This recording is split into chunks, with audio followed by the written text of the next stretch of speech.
10:47 a.m. Tuesday morning. The Bronx, New York. The fog still clings to Webster Avenue when the first black Suburban rolls past the wrought iron gate of Crestwood Manor Skilled Nursing and Rehabilitation Center. A second vehicle follows. Then a third. Then 12 more. Inside the 4-story brick facility, the night shift is preparing morning medications. Stainless steel carts line the corridors. Fluorescent lights hum above the linoleum. In room 214, a 91-year-old woman named Eleanor presses the call button for the 4th time in an hour. No one answers. She does not know that within the next 11 minutes, the woman responsible for her care, the woman whose smiling photograph hangs in the lobby beneath the words Executive Director, 22 years of service, will be face down on the polished tile of her own corner office, hands zip tied behind her back. This is not a routine inspection. This is the end of one of the largest elder care fraud and controlled substance diversion schemes ever uncovered in the state of New York. And what federal agents are about to find inside Crestwood Manor will rewrite the public understanding of what has been happening behind the locked doors of America's nursing homes. You need to see this. The operation begins with a knock. Then a second knock. Then the battering ram. Special Agent in Charge Marcus Vallone of the FBI's New York field office leads the breach team through the staff entrance on the east side of the building. Behind him, agents from the Drug Enforcement Administration's Tactical Diversion Squad fan out across the first floor. Behind them, investigators from the New York State Attorney General's Medicaid Fraud Control Unit. Behind them, auditors. Behind them, evidence technicians carrying sealed boxes and forensic imaging kits. In total, 84 federal and state personnel. The target, 47-year-old Patricia Halloran Greaves, Executive Director of Crestwood Manor, board member of 3 regional long-term care associations, recipient of the 2022 New York Healthcare Leadership Award, and, according to a 312-page sealed indictment unsealed at 7:00 a.m. that morning in the Southern District of New York, the architect of a $47.3 million fraud and narcotics diversion enterprise that had been operating undetected for nearly 9 years. She is found in her office. She does not resist. What happens next unfolds across 6 hours, 3 floors, and 184 patient rooms. To understand how federal agents arrived at Crestwood Manor that morning, you have to go back 18 months. In November of 2024, a hospice nurse named Diane, her last name remains sealed under federal witness protocol, walked into the FBI's Manhattan field office with a manila folder. Inside the folder were 47 pages of medication administration records, internal scheduling documents, and a single hand-written ledger she had photographed from the desk drawer of a colleague.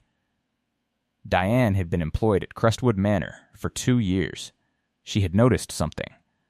Patients prescribed oxycodone, hydromorphone, fentanyl patches, and morphine sulfate were receiving, according to their charts, full doses on schedule. But the patients themselves were in pain. They were crying out. They were begging for medication that records showed had already been administered. She began to count. Over a 6-month period, she documented 1,847 individual instances in which controlled substances were marked as administered to patients, but, in her direct observation, were not. The medications were being signed out from the locked narcotics cabinet, recorded in the electronic medication administration record, and then disappearing. The FBI assigned the case to a joint task force within 72 hours. What followed was one of the most patient and methodical investigations in recent federal memory. Undercover agents secured employment at the facility. Hidden cameras were authorized under sealed warrant. Financial records were subpoenaed from 17 banks across 4 states. Pharmaceutical distribution records were cross-referenced with state prescription monitoring databases. Patient autopsies, 9 of them, were quietly reordered. By March of 2026, investigators had built a case that extended far beyond a single facility. It extended into a network. The scheme, as detailed in the federal indictment, operated on 3 parallel tracks. The first track was narcotics diversion. Halloran Greaves, working in coordination with 29 licensed nurses across day, evening, and overnight shifts, systematically signed out controlled substances prescribed for patients, particularly patients in cognitive decline who could not advocate for themselves, and rerouted those medications into a street distribution network. The pills were collected weekly by an intermediary, a 39-year-old man named Devin Rashid Pemberton, who operated a private medical transport company that contracted with the facility for patient transfers. Pemberton's vans, agents would later determine, carried more than 340,000 diverted pills out of Crestwood Manor over an 8-year period. The second track was billing fraud.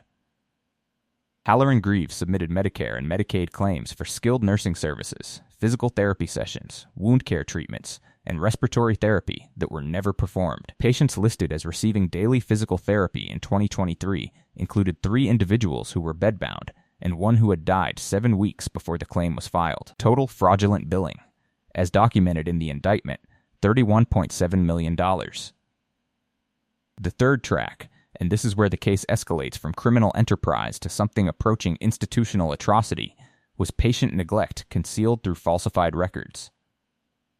The understaffing was not accidental.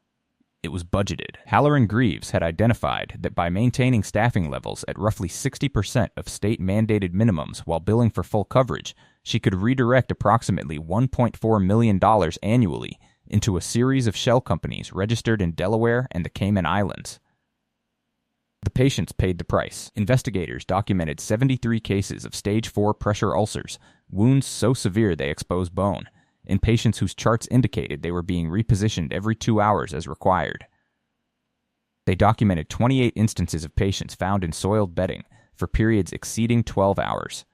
They documented 9 deaths under conditions that the U.S. Attorney's Office has now formally referred for grand jury review on charges including involuntary manslaughter and criminal negligence resulting in death. Eleanor, in room 214, had pressed her call button 847 times in the preceding 60 days. Records show 11 responses. By 9:30 am on the morning of the raid, evidence technicians have begun cataloging what they find. In the locked narcotics room on the second floor, a discrepancy of 2,340 pills between recorded inventory and physical count. In Halloran Greaves' office, 3 encrypted laptops, a Beretta 92FS handgun in the bottom drawer of her desk, and a leather-bound ledger containing handwritten entries cross-referencing nurse names with weekly cash distributions ranging from $400 to $2,200. In a storage closet on the 4th floor, behind a false panel, $186,000 in banded $100 bills and a Ziploc bag containing 1,847 oxycodone tablets prepared for distribution. In the staff parking lot, a 2024 Mercedes-Benz Glell registered to Halloran Greaves, a 2023 Range Rover Sport registered to her husband, and a 2025 Porsche Cayenne registered to a shell entity called Greaves Medical Consulting LLC, an entity that had received $3.2 million in payments from Crestwood Manor over the preceding 14 months for services that, according to the indictment, were never rendered. In the basement, 31 banker's boxes of shredded documents that forensic specialists would later painstakingly reconstruct. And on the wall of Halloran Greaves' private bathroom, a framed certificate from the New York State Department of Health, congratulating Crestwood Manor on its 5-star quality rating. The arrests proceed in choreographed sequence. At 7:14 a.m., Halloran Greaves is escorted from her office in handcuffs. At 7:31 a.m., the director of nursing, 53-year-old Margaret Chen Acosta, is arrested at the second-floor nursing station. At 7:44 a.m., the facility's pharmacist consultant, 61-year-old Dr. Harold Brennan, whose signature appears on more than 12,000 controlled substance orders over the relevant period, is taken into custody at his home in Scarsdale. At 8:02 a.m., Devin Pemberton is intercepted by FBI agents in the parking lot of a Dunkin' Donuts on White Plains Road, where surveillance had documented him conducting weekly handoffs for 6 months. Agents recover 4,200 diverted pills and $48,000 in cash from his vehicle. By noon, 29 licensed practical nurses and registered nurses have been arrested across the 5 boroughs, Westchester County and Rockland County. By 3 p.m., a 33rd arrest is made. The facility's chief financial officer, 44-year-old Jonathan Presley Mahmood, who had attempted to board a flight to Lisbon at JFK International Airport 4 hours earlier. The federal indictment names 34 defendants. It runs to 312 pages. It enumerates 187 separate criminal counts, including healthcare fraud, conspiracy to distribute controlled substances, wire fraud, money laundering, falsification of records in a federal investigation, and, for Halloran Greaves and 3 co-defendants, aggravated identity theft after investigators discovered that the personal information of 14 deceased patients had been used to file additional Medicare claims for as long as 22 months after death. At 4 p.m. that afternoon, U.S. Attorney for the Southern District of New York Damian Kowalczyk Rivera stands at a podium in Lower Manhattan and delivers a statement that will lead the evening news on every network. Today's arrests represent the culmination of an 18-month investigation into one of the most extensive and most callous schemes to defraud federal healthcare programs and endanger vulnerable American citizens that this office has ever prosecuted, he tells the assembled press. The defendants, led by Patricia Halloran Greaves, did not merely steal from taxpayers. They stole from the dying. They stole pain medication from elderly patients in their final days and sold it on the streets of our city. They billed the federal government for care they did not provide while patients suffered, deteriorated, and in some cases died, alone in rooms where no one came when they called for help. He pauses. This office will pursue every count, every defendant, and every dollar. Beside him, FBI Special Agent in charge Vallone adds, "What we uncovered at Crestwood Manor is not, we believe, an isolated incident. It is a model, and we are now actively investigating whether this model has been replicated at other facilities under common ownership and management." That single sentence, delivered in the final 90 seconds of a press conference that lasted 41 minutes, is the sentence that should concern every American with a parent, a grandparent, or a loved one currently residing in long-term care. Because the holding company that owned Crestwood Manor, a privately held entity called Meridian Eldercare Holdings, also owns 23 other skilled nursing facilities across 7 states. And federal agents have already obtained search warrants for 11 of them. The aftermath unfolds in waves. Within 72 hours of the arrests, the New York State Department of Health revokes Crestwood Manor's operating license. The facility's 184 residents are transferred to other facilities under emergency protocols, a process that itself becomes a logistical crisis as adjacent nursing homes scramble to accommodate the influx. 3 patients die during transfer. The cause of death in each case is listed as natural progression of underlying illness. 2 of those cases are now under separate review.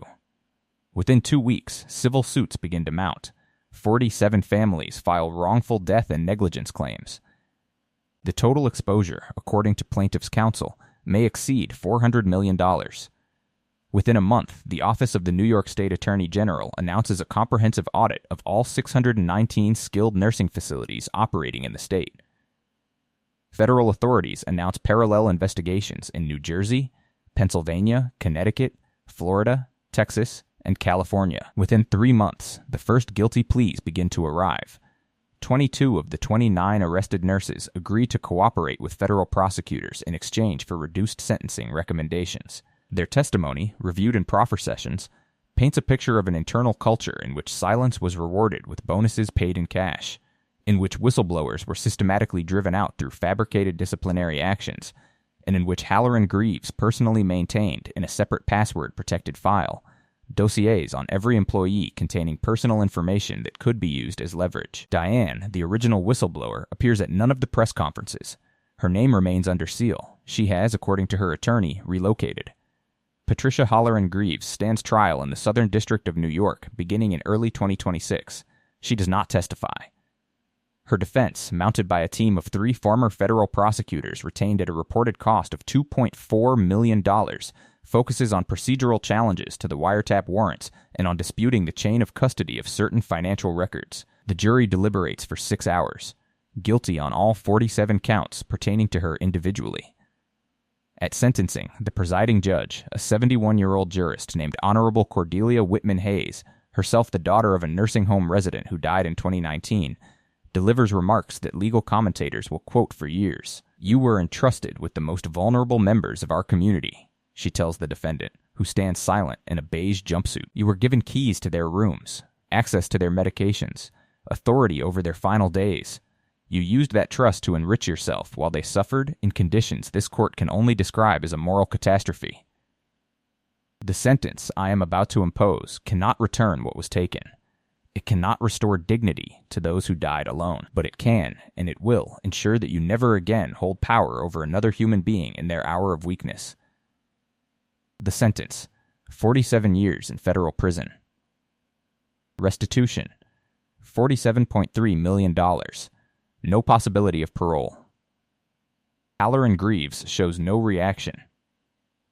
So what does this case mean for the rest of us? It means that the institutional structures we have built to care for our elders, structures that consume more than $172 billion annually in federal funding, remain catastrophically vulnerable to bad actors operating in plain sight. It means that 5-star quality ratings, glossy lobbies, and award-winning executive directors can coexist with conditions that resemble, in the words of one federal prosecutor, a slow-motion crime scene. It means that the only thing standing between a vulnerable patient and a predator with a key to the medication cart is, often, a single nurse with a manila folder and the courage to walk into a federal building. It means that if you have a loved one in long-term care, you should visit unannounced. You should review their medication administration records. You should ask why call buttons go unanswered. You should trust your instincts when something feels wrong, because something often is. It means that the system relies on people like Diane. And there are not enough of them. At Crestwood Manor, the building now stands empty. The wrought iron gate is padlocked. The framed certificate from the New York State Department of Health was removed during evidence collection and entered into the federal record as Government Exhibit 1847. Eleanor of Room 214 was transferred to a facility in Yonkers on the day after the raid. She passed away 6 weeks later, surrounded, finally, by family who had been notified of her decline by a social worker who actually answered the phone. Her granddaughter would later say, in a victim impact statement read aloud at sentencing, that Eleanor's final words were a question. Did anyone come?